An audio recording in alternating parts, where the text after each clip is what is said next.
But to do this, you need to first see these lines.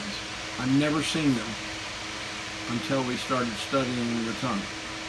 This is the playing field.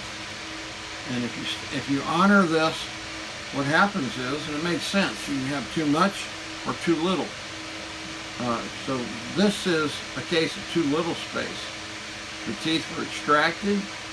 It has a pretty smile and a bite that fits, but the person has not a functional situation as far as swallowing, speaking, and breathing.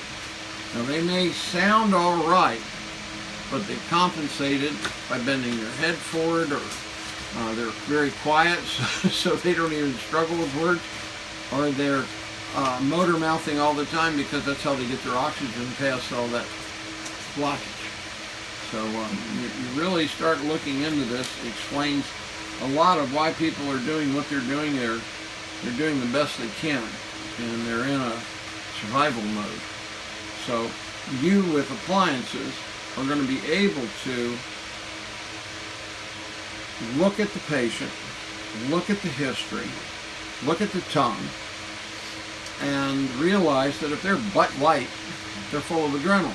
They're not going to heal real good if you pull a tooth and they can't get the blood flow good. If they're having problems with temperature, like hot flashes or something to do with cold, they can't handle the cold or the hot.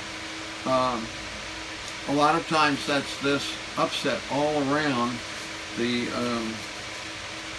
fight or flight. They're sensitive to everything. The body wants to know if it's too cold or too hot. I mean, it's finally responding, but it's over-responding. So as soon as you get oxygen to the situation through placement of the tongue, the quicker the body goes, oh, I don't need all this adrenaline. Fight or flight goes down. They're not as fearful. We'll get through this. We'll come up with something. But it's hopeless if you don't consider the tongue. You can put pills in and try and change the symptoms, but you've got all kinds of problems with pills that you don't have with a mechanical appliance. You can adjust the appliance, you can take it out.